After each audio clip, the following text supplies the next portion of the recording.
ನೋಡಿ question, find the cubic polynomial which passes through the points 2, 4, 4, 56, 9, 7, 11, 10, 980 and hence estimate the dependent variable corresponding to the values of the independent variable 3, 5, 7, 11. ನೋಡಿ ಇಲ್ಲಿ ಕ್ವಶನ್ಸಲ್ಲಿ ನಿಮಗೆ ಅವ್ರೇನಂತ ಹೇಳಿದ್ದಾರೆ, find the cubic polynomial ಅಂದರೆ interpolating polynomial ಅಂತ ಕೇಳಿದ್ದಾರೆ. ಆದರೆ Newton's divided difference interpolation ಫಾರ್ಮುಲಾನ use ಮಾಡಿ ಅಂತ ಕೇಳಿಲ್ಲ. ಇಲ್ಲಿ ಜ್ಞಾಪಕ ಇಟ್ಕೊಳ್ಳಿ, ಇದು ಎಕ್ಸ್ ವ್ಯಾಲ್ಯೂ, ಇದು ವೈ ವ್ಯಾಲ್ಯೂ, ಎಕ್ಸು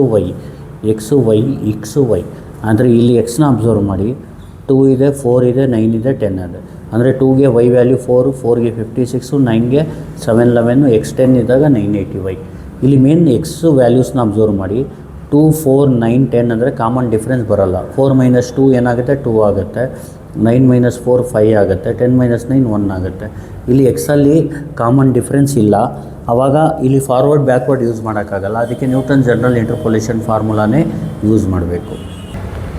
ಅಂದರೆ ನ್ಯೂಟನ್ಸ್ ಡಿವೈಡೆಡ್ ಡಿಫರೆನ್ಸ್ ಫಾರ್ಮುಲಾನ ಯೂಸ್ ಮಾಡಬೇಕು. ಅವರು ಇದೇ ಕ್ವಶನ್ನ ಈ ಥರನೂ ಕೇಳ್ತಾರೆ, find the interpolating polynomial which passes through the point 2, 4, 4, 56, 9, 7, 11 and 10, 980 using Newton divided difference interpolation formula ಅಂತಲೂ ಕೇಳ್ತಾರೆ. ಅರ್ಥ ಆಗ್ತಿದೆಯಲ್ವಾ? ನಾವು ಮಾಡೋದು ಯಾವ ಥರ ನೋಡ್ಕೊಳ್ಳಿ. ಫಸ್ಟು ನೀವೇನು ಮಾಡಿ, ಇದೇ ಕ್ವಶನ್ನ ಬೇಕಿದ್ರೆ f(2) = 4, f(4) = 56, f(9) = 7, 11, f(10) = 980 ಅಂತಲೂ ಕೇಳ್ತಾರೆ. ನೀವೇನು ಮಾಡಬೇಕು, ಇದು ಕೇಳಿದಾಗ ಇದು ಫಸ್ಟ್ ಟೇಬಲ್ ಮಾಡ್ಕೋಬೇಕು. ಇಲ್ಲಿ ಎಕ್ಸ್ ಬರ್ಕೊಳ್ಳಿ, f(x) ಬರ್ಕೊಳ್ಳಿ. ನೋಡಿ, ಎಕ್ಸ್ 2 ಹಾಕಿ. 2 ಇದ್ದಾಗ f(x) ಏನು 4. ಅರ್ಥ ಆಗ್ತಿದೆಯಲ್ವಾ? ನೆಕ್ಸ್ಟು ಇಲ್ಲಿ y = f(x) ಅಂತ ಬರ್ಕೊಳ್ಳಿ. ಅರ್ಥ ಆಗ್ತಿದೆಯಲ್ವಾ? ಯಾಕಂದರೆ ಇದು ಎಕ್ಸ್ ಪಾಯಿಂಟು, ಇದು ವೈ ಪಾಯಿಂಟ್ ಅಂದರೆ x, y ಇದಲ್ವಾ. y = f(x) ಅಂತ ಬರ್ಕೊಳ್ಳಿ. ಈಗ ಎಕ್ಸ್ ಏನು 4, ಡೈರೆಕ್ಟ್ f(x) ಬರೆದ್ರು ಏನೂ ಪ್ರಾಬ್ಲಮ್ ಇಲ್ಲ. ಗೊತ್ತಾಗ್ತಿದೆಯಲ್ವಾ? f(x) ಏನು 56. ನೆಕ್ಸ್ಟ್ ಸ್ವಲ್ಪ ಜಾಗ ಬಿಟ್ಟು ಬರೀರಿ. ಇಲ್ಲಿ ಎಕ್ಸ್ ಏನು 9, 9ಗೆ f(x) ಏನು 7, 11, ಎಕ್ಸ್ ಏನು 10, 10ಗೆ f(x) 980. ಅರ್ಥ ಆಗ್ತಿದೆಯಲ್ವಾ? ಈಗೇನು ಮಾಡಬೇಕು, ಫಸ್ಟು ಡಿವೈಡೆಡ್ ಡಿಫ್ರೆನ್ಸ್ ಮಾಡಬೇಕು. ಫಸ್ಟ್ ಡಿವೈಡೆಡ್ ಡಿಫ್ರೆನ್ಸ್ ಸೇಮು ನೀವು ಕ್ಯಾಲ್ಸಿಲಿ ಏನಂತ ಟೈಪ್ ಮಾಡಿ, y - x/b - a ಅಂತ ಟೈಪ್ ಮಾಡ್ಕೊಬಿಡಿ. ಫಸ್ಟ್ ಕ್ಲಿಯರ್ ಮಾಡ್ಕೊಳ್ಳಿ. ಶಿಫ್ಟು 9, 3 = ಡಿವೈಡ್ ಹೊಡೀರಿ. ಆಲ್ಫಾ y - ಆಲ್ಫಾ x ಕೆಳಗಡೆ ಬಂದು ಆಲ್ಫಾ b - ಆಲ್ಫಾ a ಅಂತ ಟೈಪ್ ಮಾಡಿ ಕ್ಯಾಲ್ಕುಲೇಟ್. y ಅಂದರೆ 56, x ಅಂದರೆ 4, b ಅಂದರೆ 4, a ಅಂದರೆ 2. ಎಷ್ಟು ಬರುತ್ತೆ? 26 ಬರುತ್ತೆ. ನೆಕ್ಸ್ಟು y ಅಂದರೆ 7, 11, x ಅಂದರೆ 56, b ಅಂದರೆ 9, a ಅಂದರೆ 4. ಎಷ್ಟು ಬರುತ್ತೆ? 131. ಇದ್ರ ಮಧ್ಯ ಬರೀರಿ. ನೆಕ್ಸ್ಟು y ಅಂದರೆ 980, x ಅಂದರೆ 7, 11, b ಅಂದರೆ 10, a ಅಂದರೆ 9, 269 ಬರುತ್ತೆ. ನೋಡಿ, ಇಲ್ಲಿ ಫಸ್ಟ್ ಡಿವೈಡೆಡ್ ಡಿಫ್ರೆನ್ಸ್ ಆಯಿತು. ಈಗ ನೆಕ್ಸ್ಟ್ ಏನು ಮಾಡಬೇಕು, ಸೆಕೆಂಡ್ ಡಿವೈಡೆಡ್ ಡಿಫ್ರೆನ್ಸ್ನ ಬರ್ಕೋಬೇಕು. ಇದು ಮಾಡೋದು ಯಾವ ಥರ ನೋಡ್ಕೊಳ್ಳಿ. ಸೆಕೆಂಡ್ ಡಿವೈಡೆಡ್ ಡಿಫ್ರೆನ್ಸ್ ಅಂತ ಬರ್ಕೊಳ್ಳಿ. ಇಲ್ಲೇನು ಮಾಡಿ, ಕ್ಯಾಲ್ಕುಲೇಟ್. ಈಗ y ಅಂದರೆ 131, x ಅಂದರೆ 26. ಸೆಕೆಂಡ್ ಡಿವೈಡೆಡ್ ಡಿಫ್ರೆನ್ಸ್ ಮಾಡಿದಾಗ ಸೆಕೆಂಡ್ ಟರ್ಮ್ನ ಈ ಥರ ಕ್ಲೋಸ್ ಮಾಡ್ಕೊಳ್ಳಿ. b ಅಂದರೆ ಇದ್ರ ಕೆಳಗಡೆದು 9, a ಅಂದರೆ 2. ಎಷ್ಟು ಬರುತ್ತೆ? 15 ಇದ್ರ ಮಧ್ಯ ಬರೀರಿ. ನೆಕ್ಸ್ಟು ಈಗ y ಅಂದರೆ 269, x ಅಂದರೆ 131. ಇದನ್ನ ಶಿಫ್ಟ್ ಮಾಡಿ ಇಲ್ಲಿಂದ ಇಲ್ಲಿ ಬನ್ನಿ. b ಅಂದರೆ 10, a ಅಂದರೆ 4, 23 ಇದ್ರ ಮಧ್ಯ ಬರೀರಿ. Next third divided difference. ಈಗ ಥರ್ಡ್ ಡಿವೈಡೆಡ್ ಡಿಫ್ರೆನ್ಸ್ಗೆ ಕ್ಯಾಲ್ಕುಲೇಟ್. y ಅಂದ್ರೇನು 23, x ಅಂದ್ರೇನು 15. ಇಲ್ಲಿ b ಹೊಡೆಯುವಾಗ ಥರ್ಡ್ ಡಿವೈಡೆಡ್ ಡಿಫ್ರೆನ್ಸ್ಗೆ ಸೆಕೆಂಡ್ ಮತ್ತು ಥರ್ಡು ಈ ಥರ ಕ್ಲೋಸ್ ಮಾಡಿಬಿಡಿ. ಥರ್ಡ್ ಡಿವೈಡೆಡ್ ಡಿಫರೆನ್ಸ್ಗೆ ಸೆಕೆಂಡ್ ಮತ್ತು ಥರ್ಡ್ ಎರಡು ಕ್ಲೋಸ್ ಮಾಡಬೇಕು. ಬಿ ಅಂದರೆ ಇದ್ರ ಕೆಳಗಡೆ 10, ಎ ಅಂದರೆ 2. ಎಷ್ಟು ಬಂತು ಆನ್ಸರ್? 1 ಈ ಕಡೆ ಮಧ್ಯ, ಇದ್ರ ಮಧ್ಯ ಬರೀರಿ. ಬರೆದಾದ್ಮೇಲೆ ಡಿನೋಷನ್ ಮಾಡ್ಕೊಳ್ಳಿ. ಇದನ್ನ x0, ಇದನ್ನ ಎಫ್ ಆಫ್ x0, ಇದನ್ನ ಎಫ್ ಆಫ್ x0, x1, ಇದನ್ನ F of x0, x1, x2,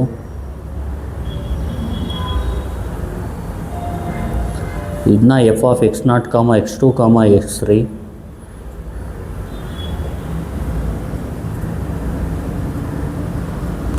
ಇದು x1,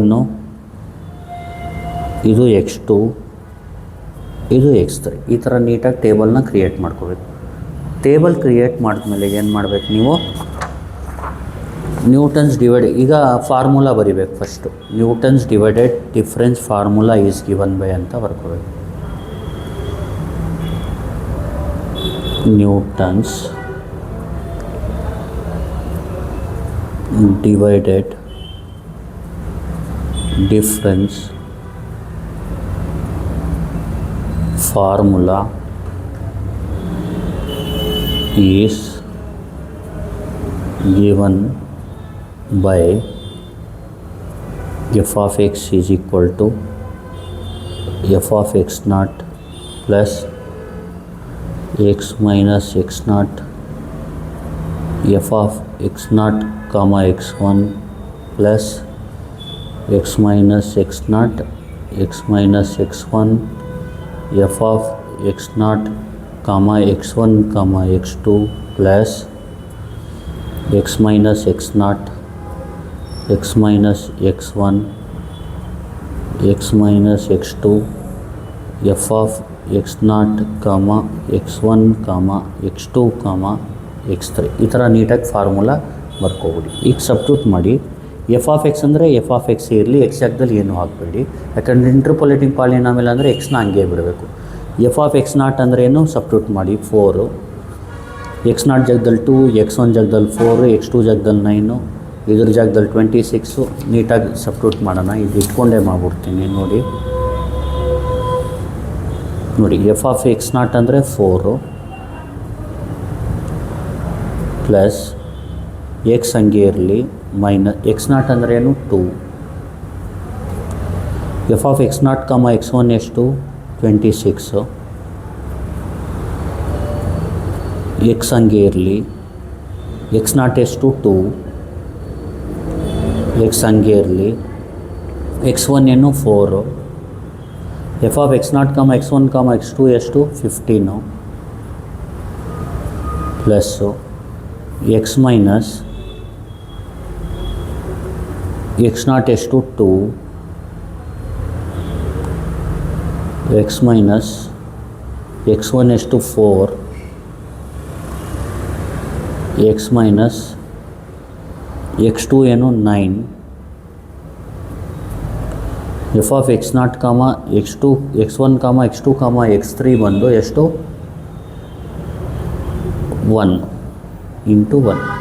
ಅರ್ಥ ಆಗ್ತಿದೆಯಲ್ವಾ? ಈಗೇನು ಮಾಡಬೇಕು ನೋಡ್ಕೊಳ್ಳಿ. First F of x is equal to 4. First ಈ 26ನ ಈ ಕಡೆ ಬರ್ಕೊಳ್ಳಿ. ಪ್ಲಸ್ 26 ಇಂಟು ಈ x ಮೈನಸ್ 2 ಹಂಗೆ ಇರಲಿ. ಈ 15ನ ಈ ಕಡೆ ಬರ್ಕೊಳ್ಳಿ. ಈ x ಮೈನಸ್ 2 x ಮೈನಸ್ 4ನ ಮಲ್ಟಿಪ್ಲೈ ಮಾಡೋದು ಯಾವ ಥರ ಅಂದರೆ x into x x square. Calculate ಮಾಡಿ -2 -4 ಅಂತ ಟೈಪ್ ಮಾಡ್ಕೊಳ್ಳಿ. AC -2 -4 -6x ಬರ್ಕೊಳ್ಳಿ. -6 ಬಂದಿದೆ ಇಂಟು ಎಕ್ಸ್ ಮಾಡ್ಕೊಳ್ಳಿ. -2 ಇಂಟು -4 ಮಾಡಿ. -2 ಇಂಟು -4 ಮಾಡಿ. +8 ಬರ್ಕೊಳ್ಳಿ. ನೆಕ್ಸ್ಟು ಈ 1ನ ಈ ಕಡೆ ಬರ್ಕೊಳ್ಳಿ. 1 ಇಂಟು ಎನಿಥಿಂಗ್ ಇಸ್ ಎನಿಥಿಂಗ್ ಅಂದರೆ x ಮೈನಸ್ 2 ಹಂಗೆ ಇರಲಿ. ಈ x ಮೈನಸ್ 4 x ಮೈನಸ್ 9ನ ಮಾಡೋದು ಯಾವ ಥರ ಅಂದರೆ ನೋಡಿ, ಈ 1ನ ಈ ಕಡೆ ಬರ್ಕೋಬೇಕು. 1 ಇಂಟು ಎನಿಥಿಂಗ್ ಇರೋದ್ರಿಂದ 1ನ ಬಿಟ್ಬಿಡಿ. x ಮೈನಸ್ 2ನ ಹಂಗೆ ಬರ್ಕೊಳ್ಳಿ. ಇದನ್ನ ಮಲ್ಟಿಪ್ಲೈ ಮಾಡಿ. x ಇಂಟು ಎಕ್ಸ್ ಏನು? X square. -4 -9 ಮಾಡಿ. -4 -9 ಎಷ್ಟು? -13x. ಆಮೇಲೆ -4 ಇಂಟು -9 ಮಾಡಿ, -4 ಇಂಟು -9 ಮಾಡಿ, ಎಷ್ಟು 36 ಪ್ಲಸ್ 36. ನೋಡಿ ಇದಾದ ತಕ್ಷಣವೇ ನೀವೇನು ಮಾಡಬೇಕು, ನೀಟಾಗಿ ಮಲ್ಟಿಪ್ಲೈ ಮಾಡ್ಕೋಬಿಡಿ. F of x is equal to 4, 26 into x ಎಷ್ಟು 26x, ಪ್ಲಸ್ ಇಂಟು ಮೈನಸ್ ಏನು ಮೈನಸ್, 26 ಇಂಟು 2 ಏನು 52, ಪ್ಲಸ್ 15 ಇಂಟು ಎಕ್ಸ್ ಸ್ಕ್ವೇರ್ ಅಂದರೆ 15x square, plus into minus minus, 15 into 6 ಎಷ್ಟು ಮಾಡಿ ಕ್ಯಾಲ್ಸಿಲಿ, 15 ಇಂಟು 6 ಇಸ್ 90x, 15 ಇಂಟು 8 ಮಾಡ್ಕೊಳ್ಳಿ, 15 ಇಂಟು 8 ಎಷ್ಟು 120 plus 120. ಆಮೇಲೆ plus ಇರೋದ್ರಿಂದ ಇದನ್ನ ಮಲ್ಟಿಪ್ಲೈ ಮಾಡಿ ಡೈರೆಕ್ಟ್ ಬರೆದ್ರೂ ಏನೂ ಪ್ರಾಬ್ಲಮ್ ಇಲ್ಲ.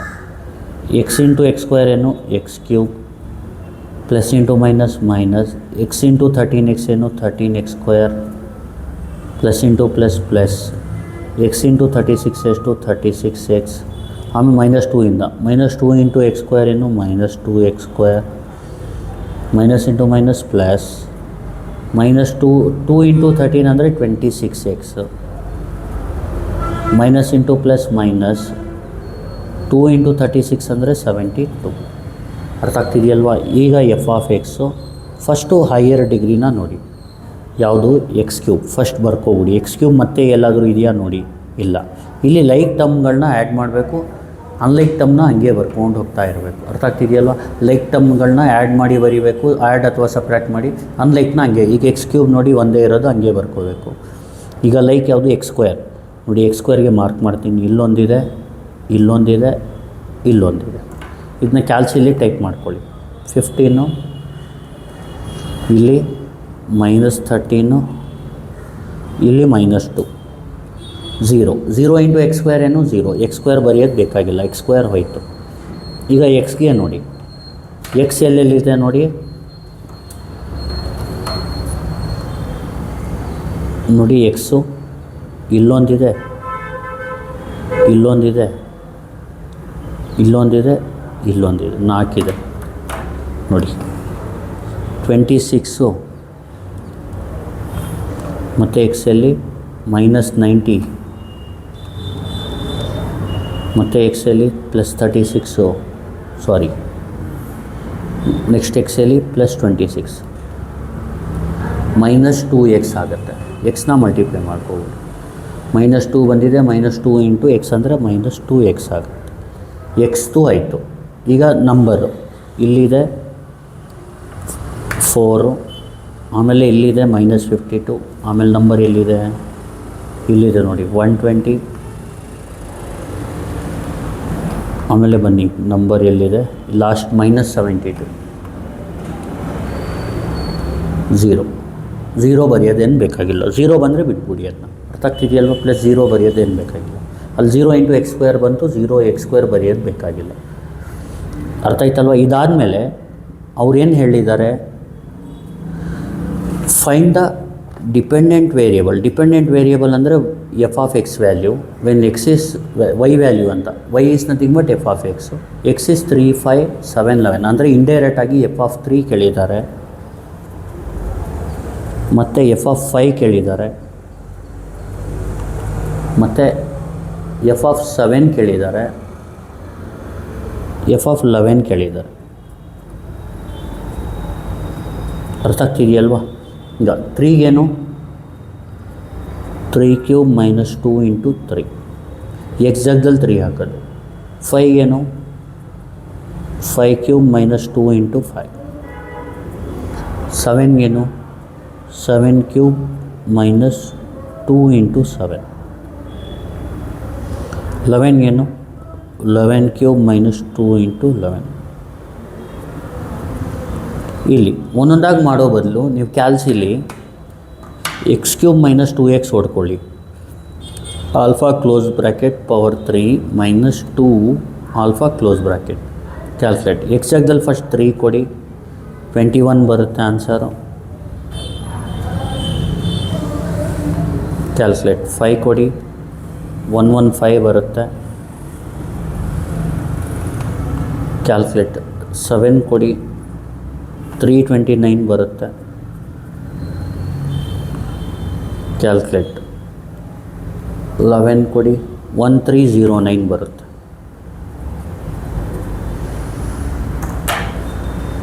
ಇದು ಒಂದು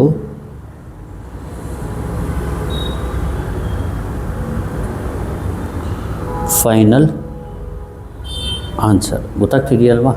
ಇಷ್ಟು ಬರೆದರೆ ಇದು ಫೈನಲ್ ಆನ್ಸರ್ ತರಿಸ್ಬೇಕಾಗಿರೋದು. ಗೊತ್ತಾಗ್ತಿದೆಯಲ್ವಾ? ಇದೆಲ್ಲ ಮಾರ್ಕ್ ಮಾಡ್ಕೊಂಡೆಲ್ಲ ಕೂತ್ಕೋಬೇಡಿ, ಫೈನಲ್ ಆನ್ಸರ್ ಅಷ್ಟೇ. ಗೊತ್ತಾಗ್ತಿದೆಯಲ್ವಾ? ಇನ್ನು ಇನ್ನೊಂದು ಸತಿ ಹೇಳಿಕೊಡ್ಬೇಕು ಅಂದರೆ ಫಸ್ಟ್ ಏನು ಮಾಡಬೇಕು, ಎಕ್ಸ್ ವೈ ಟೇಬಲ್ ಮಾಡಿಕೊಂಡು ಮತ್ತು same table y - x by b - a ಹೊಡೆದ್ಬಿಟ್ಟು ಟೇಬಲ್ ಮಾಡಿದ್ಮೇಲೆ ಈ ಫಾರ್ಮುಲಾ ಬರೀಬೇಕು. ಇಲ್ಲಿ ಎಕ್ಸ್ ವ್ಯಾಲ್ಯೂ ಹಾಕೋಂಗಿಲ್ಲ, ಬೇರೆದನ್ನೆಲ್ಲ ಸಬ್ಟ್ಯೂಟ್ ಮಾಡಿ ನೀಟಾಗಿ ಮಲ್ಟಿಪ್ಲೈ ಮಾಡಿ ಲಾಸ್ಟಲ್ಲಿ ಈ ಆನ್ಸರ್ ತರಿಸ್ಬೇಕು. ಆಮೇಲೆ ಎಕ್ಸಾಕ್ಟಲ್ಲಿ 3, 5, 7, 11 ಆಗಬೇಕಷ್ಟೆ. Thank you. Please like, share and subscribe.